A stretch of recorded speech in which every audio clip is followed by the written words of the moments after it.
em tudo que está acontecendo, eu e a pastora, nós estávamos orando e Deus nos trouxe à luz um assunto que a gente precisa visitar para que nós possamos fortalecer a nossa fé, mas também possamos nos posicionar como igreja.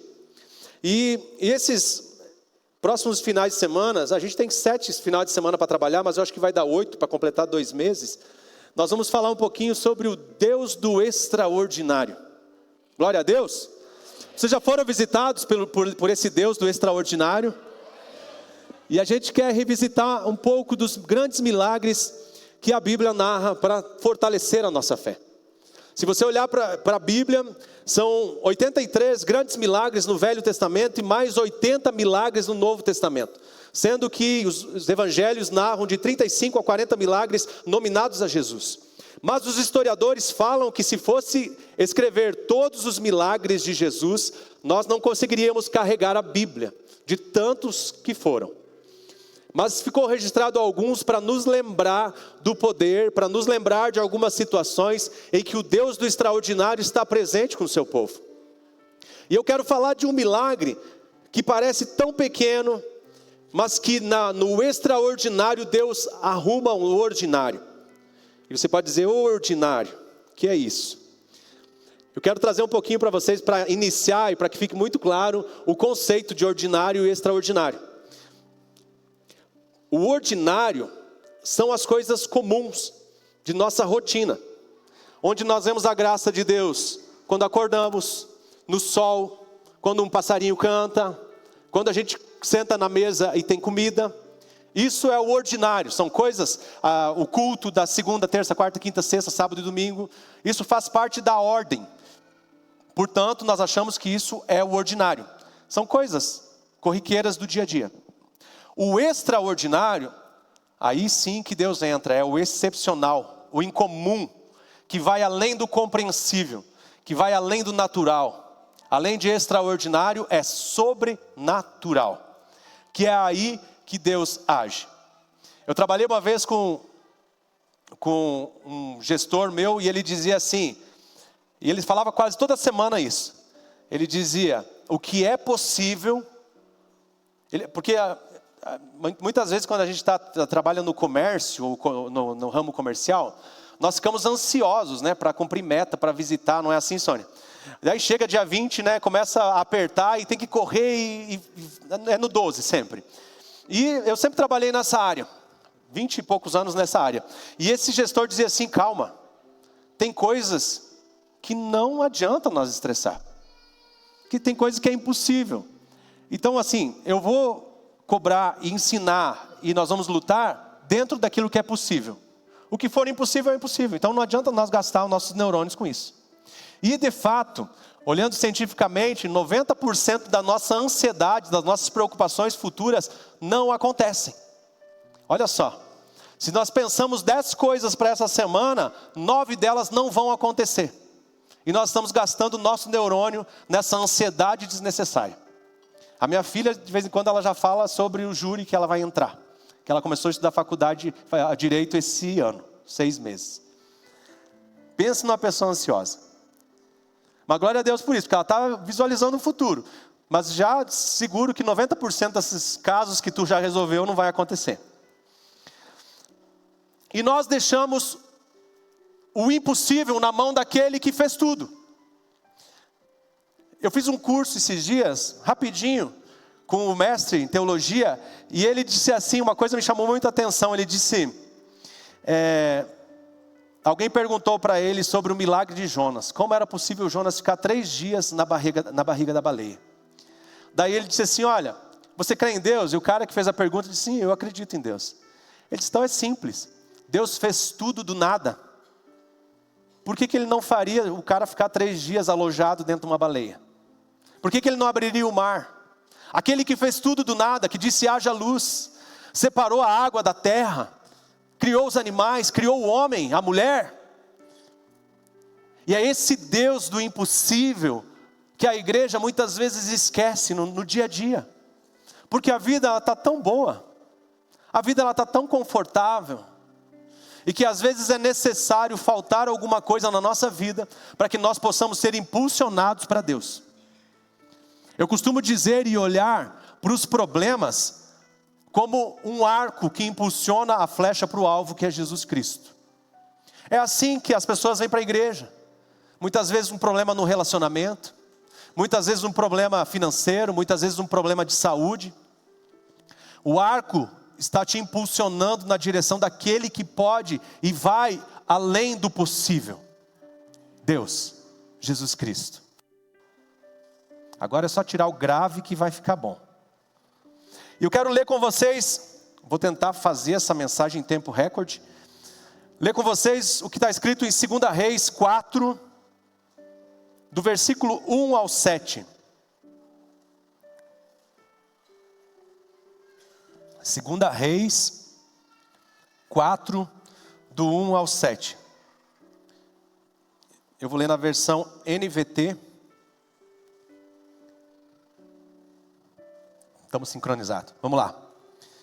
Certo, todo mundo achou? Quem não achou, olhe para o telão. Quem não achou na sua Bíblia, a Bíblia fala comigo assim: eu prometo ler mais a Bíblia.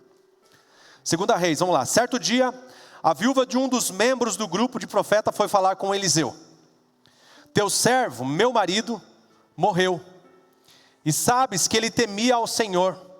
E agora um credor veio ameaçar de levar meus 2 filhos como escravo. O que posso fazer por você? Perguntou Eliseu. Diga-me o que você tem em casa. E ela respondeu: não tenho nada em casa, a não ser um jarro de azeite. Eliseu disse: peça emprestado vasilhas vazias de todos os seus vizinhos, muitas peças. Depois vá para dentro de sua casa com seus filhos, feche a porta e derrame o azeite em todas as vasilhas, separando as que você for enchendo. E ela fez o que ele disse. E seus filhos traziam as vasilhas e ela enchia. E quando todas estavam cheias, ela disse a um dos seus filhos: tragam mais uma vasilha. E ele respondeu: não há mais vasilha. O azeite parou de correr. Então ela foi contar ao homem de Deus o que havia acontecido.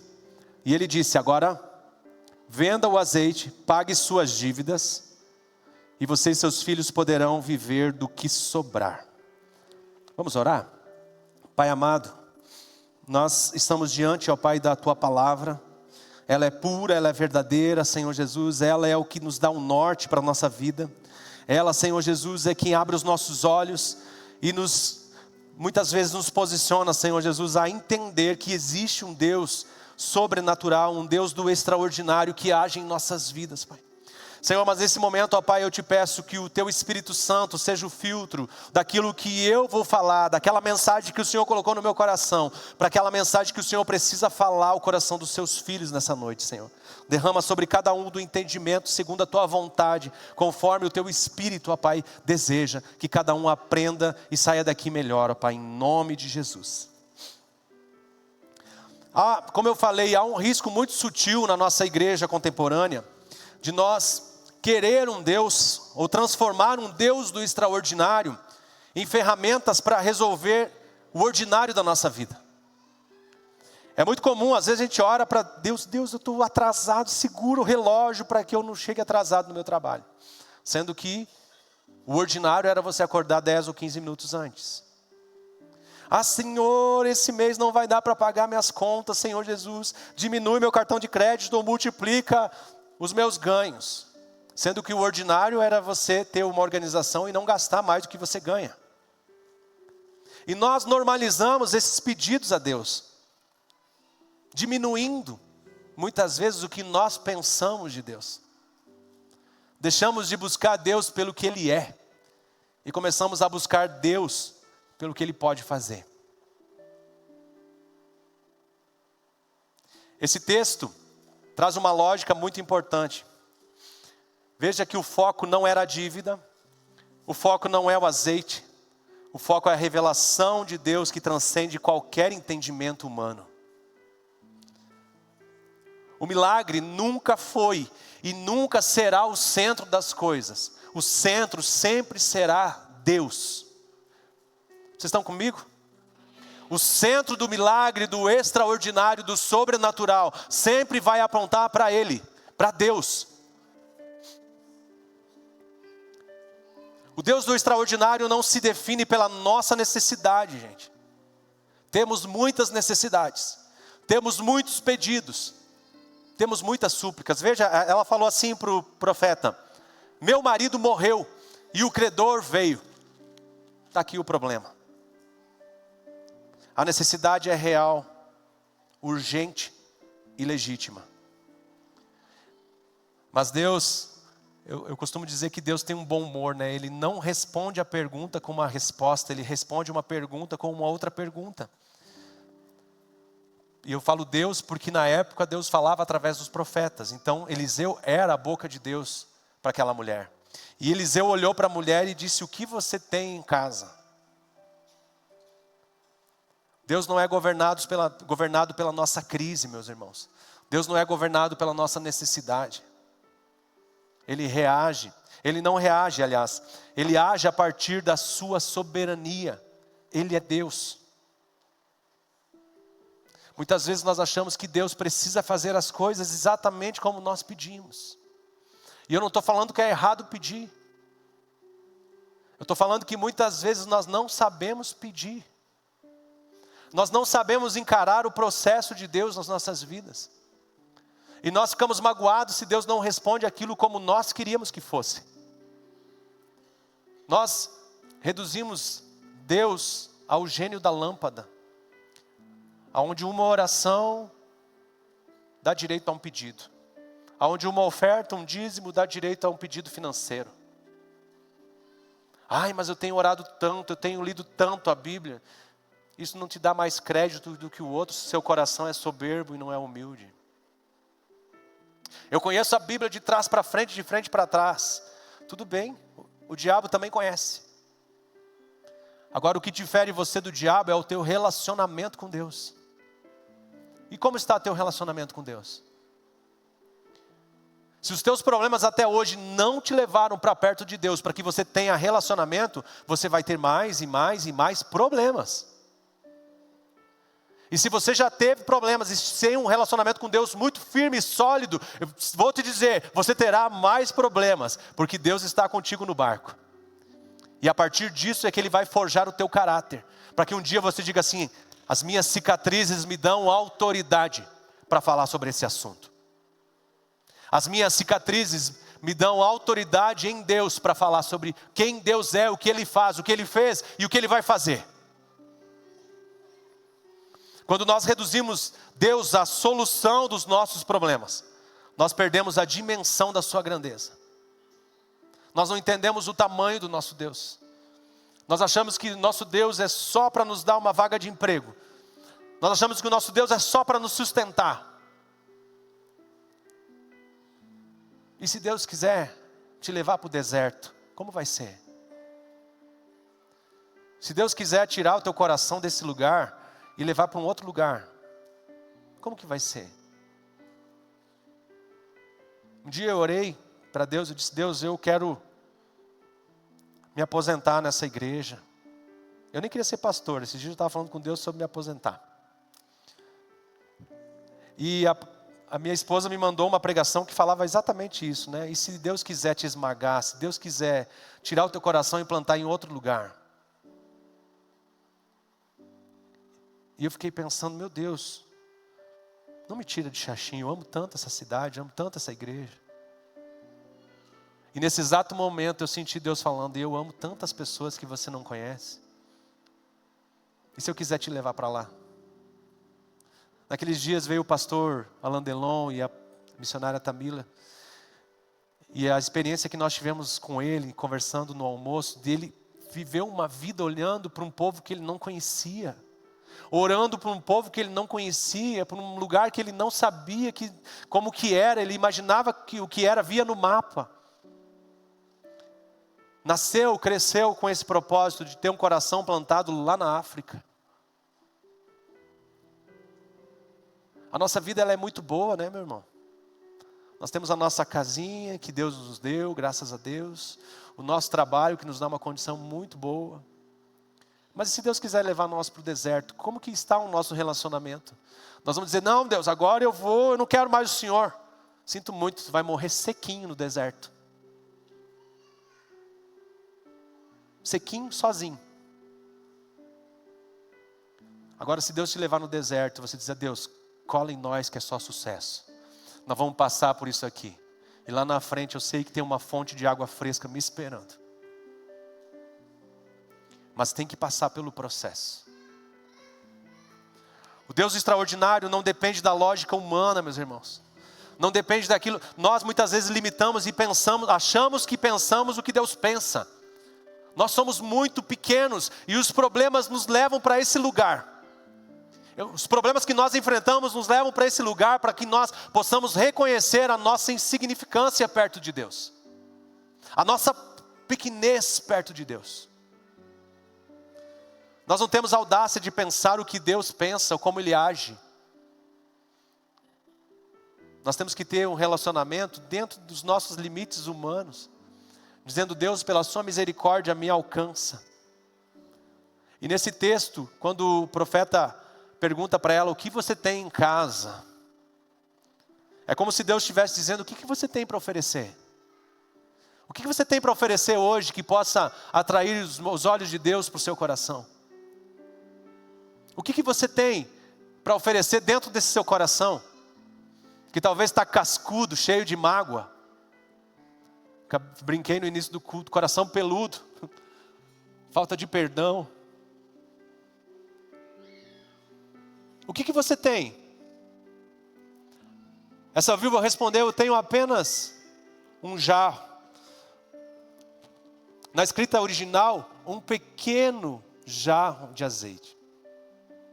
Naquela época eles vendiam em porções. E dá a entender que ela tinha a menor porção de todas, que era o que restava. Talvez eu e você não temos nem uma pequena porção de azeite. Mas eu vou dizer para você, meu irmão, é aí que Deus se revela no sobrenatural, no extraordinário na nossa vida. Porque quando nós achamos que nós temos, nós atrapalhamos muitas vezes o agir de Deus. Quando nós reconhecemos que nada somos, que nada temos, Ele começa a agir porque é Ele, a glória é para Ele, é Ele que faz, é Ele que levanta, é Ele que dá as palavras para a sua boca, é Ele que te coloca nos lugares para que você seja luz. É Ele. Nunca foi sobre nós. E quando nós achar que somos alguma coisa, já está errado. Tu já perdeu muitas das coisas que você tinha para viver com Deus. A nossa oração é, Senhor, não tira de nós esse lugar de insignificância. Eu só tenho um pequeno vaso de azeite. A lógica financeira e do nosso dia a dia nos traz uma realidade e talvez alguma direção. Talvez o profeta podia ter olhado para ela e disse, vende tudo que você tem. Vende a tua casa, vende sei lá o que você tem. Vende esse jarrinho de azeite. Tenta negociar com o credor. Busca recursos, vai trabalhar. Numa época em que o provedor acabava de morrer, a mulher estava desesperada. A lei de Moisés dizia que o credor podia pegar os filhos pelo tempo do jubileu para trabalhar. Geralmente esse tempo, os filhos que eram levados como escravos não sobreviviam, morriam. Ela já tinha a ausência do seu marido, estava perdendo seus filhos e não tinha um provedor dentro de casa. Talvez a nossa situação ela está nesses lugares também, sabe? Um lugar de desespero. Um lugar onde nós não temos para onde correr. Mas quando o caminho não é lógico, nós temos um caminho que nos leva a Deus. Deus age, não talvez ampliando só os recursos, Ele ampliou o recurso dela, mas não estou dizendo só sobre os recursos. Ele transforma a realidade, Ele muda a realidade, Ele muda a situação das nossas vidas.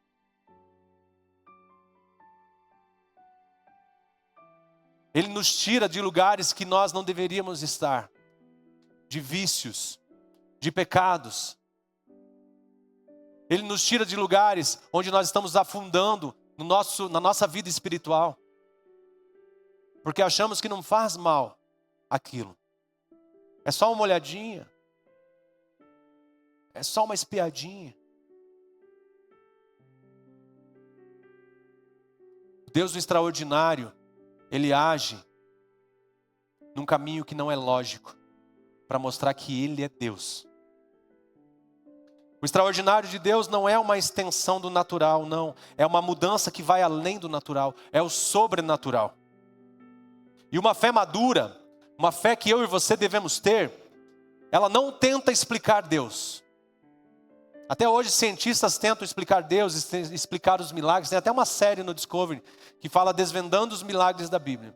E tudo eles acham uma explicação científica que aponta para um evento que aconteceu de repente. É Deus. É Deus.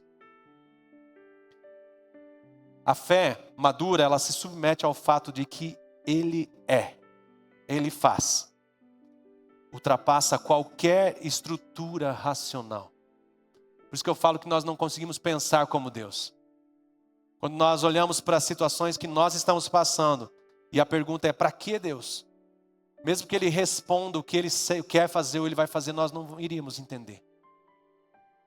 Portanto, a oração tem que ser a segunda parte da oração de Jesus no Getsêmani. Em tudo, Senhor, seja feita a Tua vontade. Em tudo seja feita a Tua vontade. O Deus, Ele não melhora o possível, Ele rompe onde é impossível. Não, Ele não seria Deus do extraordinário. O Deus extraordinário se revela também num princípio da obediência. E aqui, nesse texto, a gente vai para o princípio da obediência e um princípio econômico. E quando ela volta para contar o milagre, o que Ele fala? Vende agora o azeite e primeiro paga o seu credor. Honre a dívida do seu esposo. Honre o nome do seu esposo. Irmãos, muitas vezes nós estamos clamando por um milagre do Senhor. E agora sim eu estou falando de uma situação financeira. Deus, ajuda, Senhor, porque eu me meti numa dívida. Como está o seu nome? Como você tem honrado os seus compromissos? Eu vi um pastor pregando. O abençoado foi lá e disse, pastor, o capiroto me endividou. Aí o pastor, sério? Como é que ele fez isso?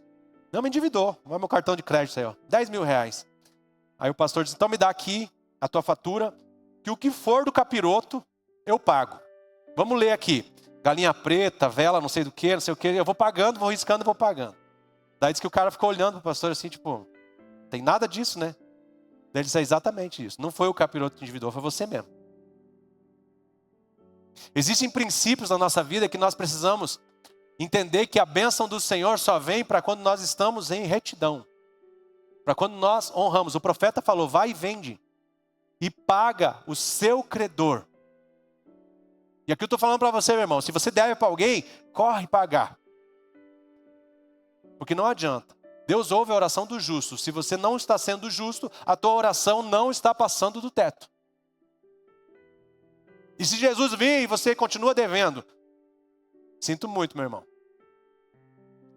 Lá no céu eles consultam o SPC e Serasa.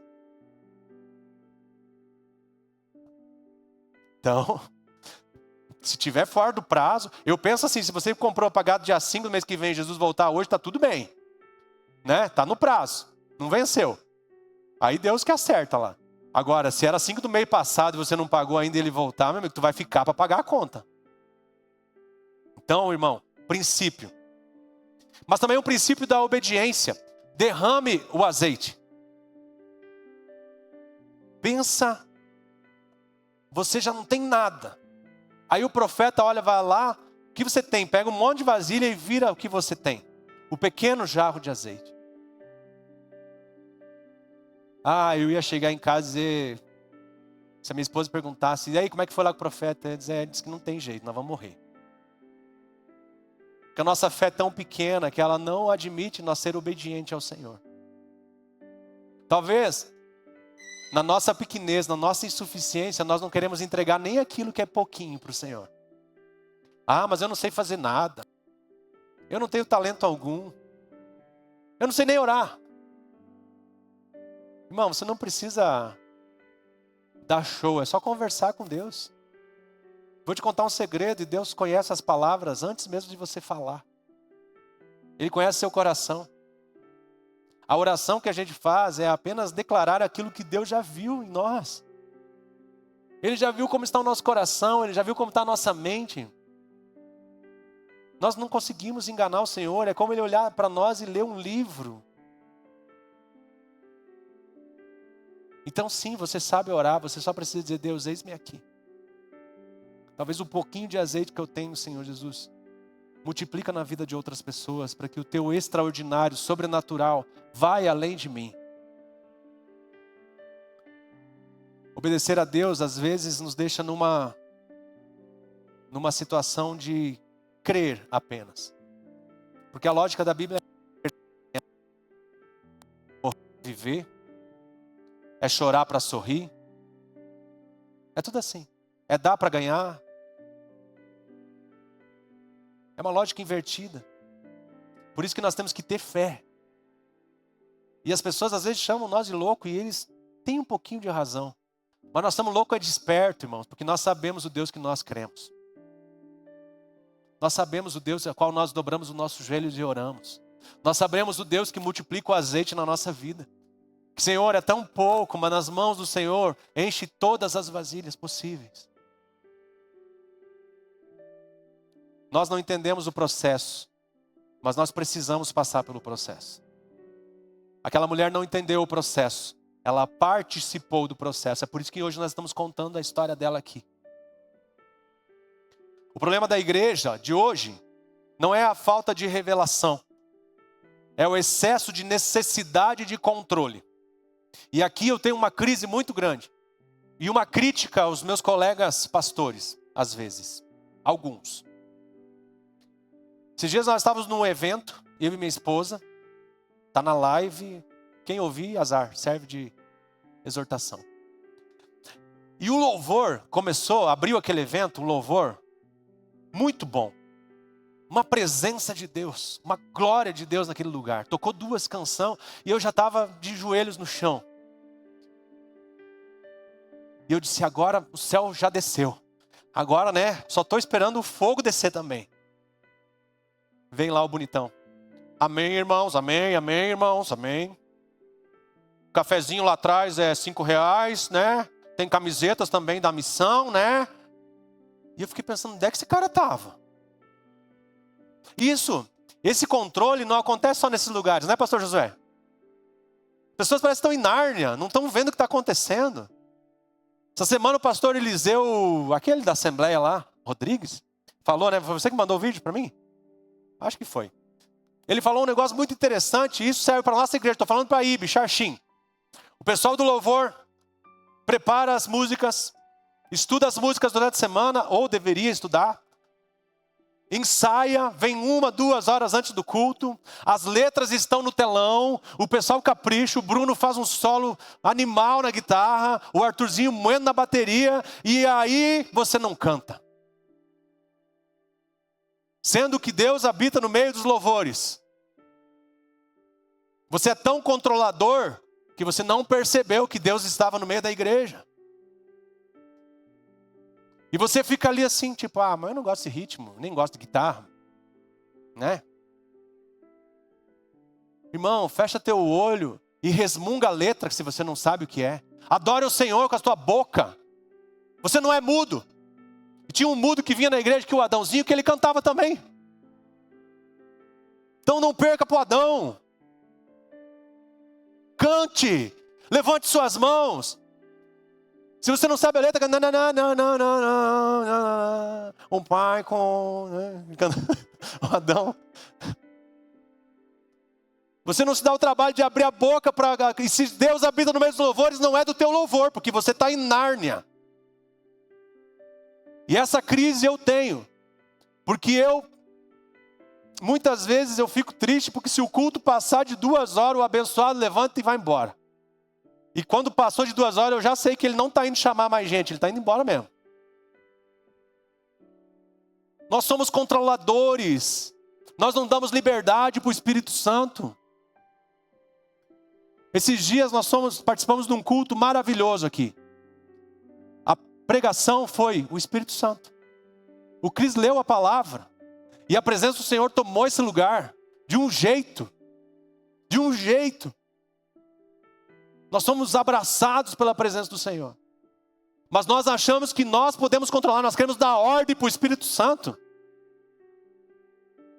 Aquele dia eu olhei, a Camila estava do meu lado, eu disse, meu Deus, esse rapaz estava numa geladeira.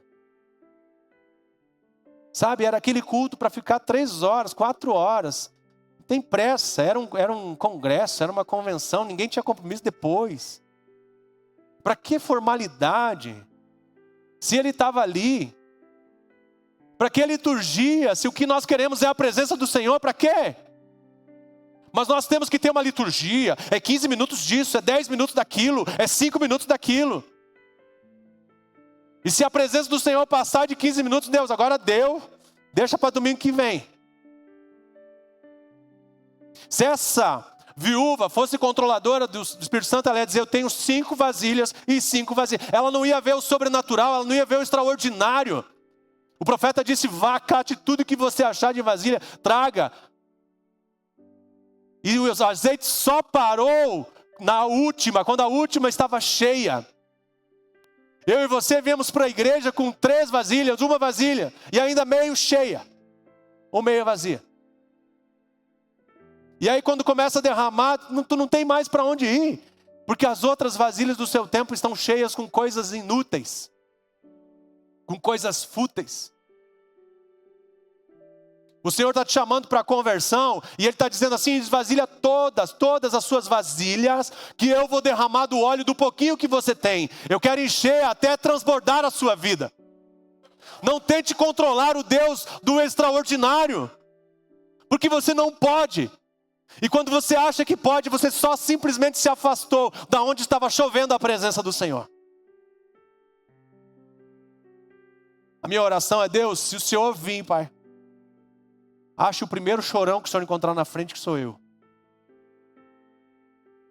Porque eu quero, Senhor Jesus, em todo tempo, não há palavra melhor, não há louvor melhor, não há nada melhor do que a Tua presença.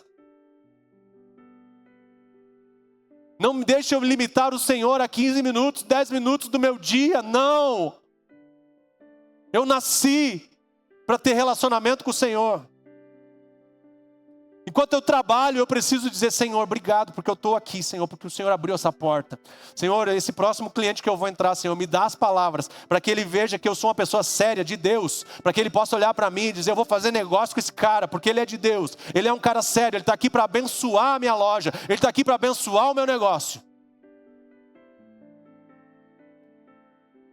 Não ser aquela pessoa que quando entra o cara, ixi, lá vem ele. Tu não vai nem fazer um show, mas o cara já anuncia. Lá vem ele. Comprador se esconde. Misericórdia. Aqui tem bastante vendedor, então você sabe do que eu estou falando, né? O vendedor chato que não é convertido, né? Ele chega, o comprador se esconde. Fala que eu não estou. Tá vendo o cara lá? Não estou. Misericórdia. O Deus extraordinário se manifesta, Ele não se manifesta para ser controlado, meu irmão. Eu e você não temos controle sobre Deus, nós não damos ordem para Deus. Nós não podemos orar e dizer, Deus, faça isso, faça aquilo. Não, Deus não é nosso mordomo, não é nosso empregado. Nós precisamos entender que se nós queremos alguma coisa do Senhor, nós vamos bater na porta dizendo, Senhor, pela Tua misericórdia, atende a nossa oração. Pela Tua misericórdia, ouve a nossa oração. E se o Senhor não quiser fazer, o Senhor continua sendo Deus. Não muda nada o que eu penso sobre o Senhor. Não muda nada o que eu sei sobre o Senhor. Não muda nada o que eu já vivi com o Senhor.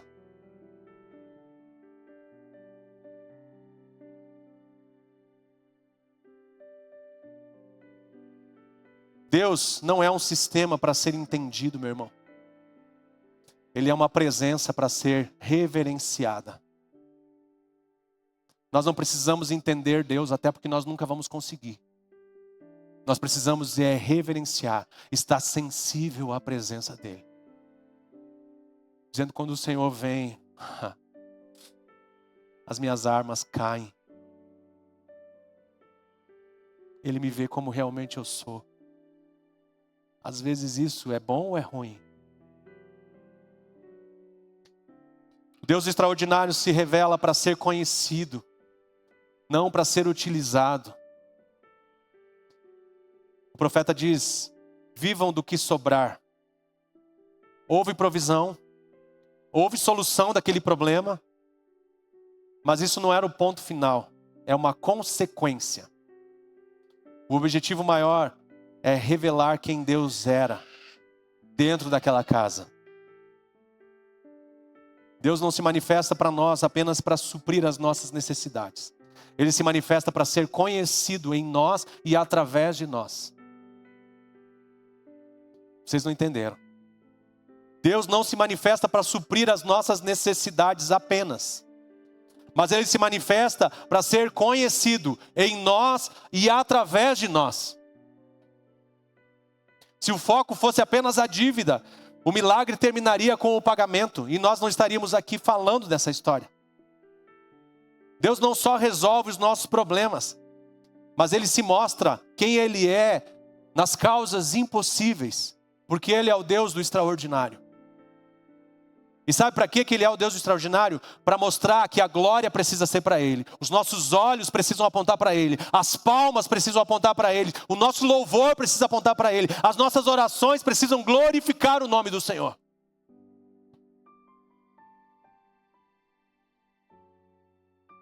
Nós, como filhos, precisamos sair de uma relação utilitária de Deus para viver uma revelação da presença de Deus.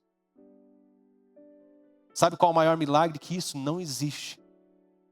Um Deus tão grande que fez o céu, a terra, simplesmente para ouvir o seu coração bater. Simplesmente para te chamar de filho. Simplesmente para quando você diz: oh meu pai, eu estou aqui de novo. Eu não vim pedir nada, Senhor, eu só vim aqui porque eu quero que o Senhor fale comigo. Existe maior milagre que isso?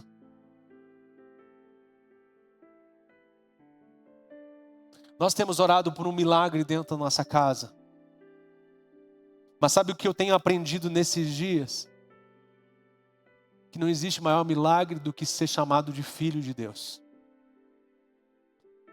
Porque mesmo quando tudo não vai bem, o meu coração ele bate mais forte a um simples olhar do meu pai.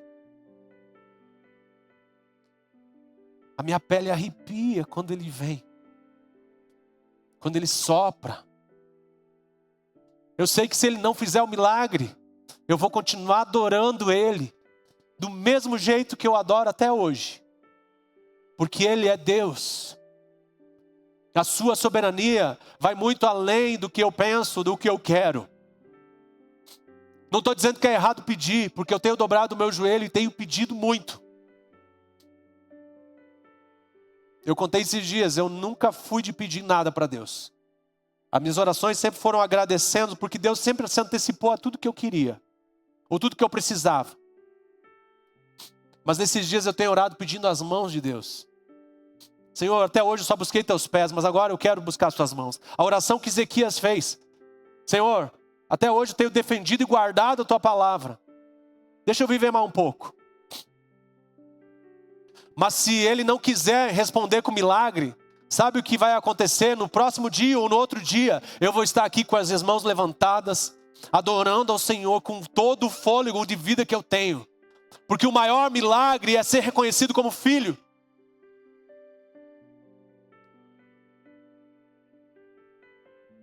Eu gostaria de convidar vocês a se colocar de pé.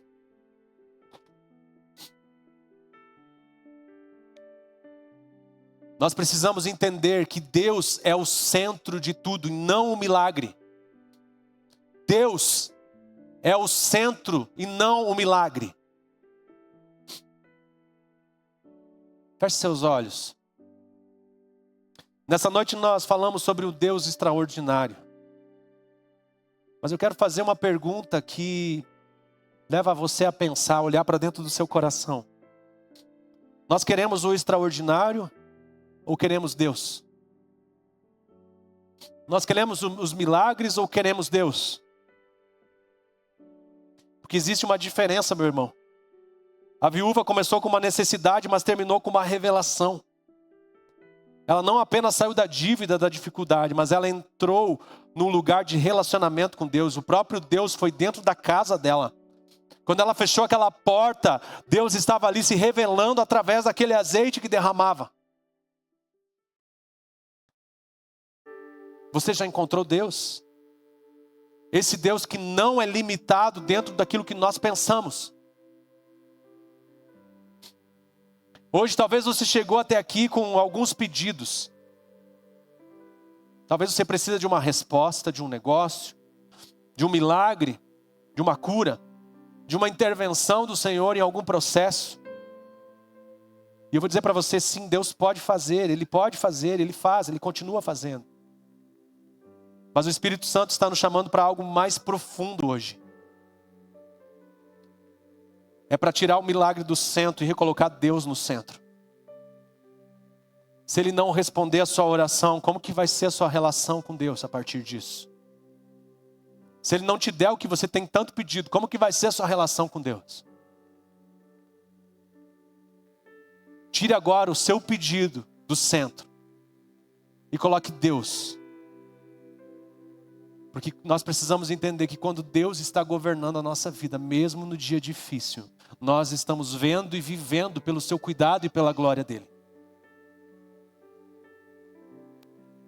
Olhe para o seu coração, quantas vezes nós buscamos a provisão e não a presença? Quantas vezes nós buscamos ser atendidos e não a presença do Senhor? Quantas vezes nós queremos resposta e não relacionamento? Quantas vezes desejamos o agir de Deus, mas não a transformação de Deus? Quando Deus apenas é o meio, a fé nos torna interesseiros.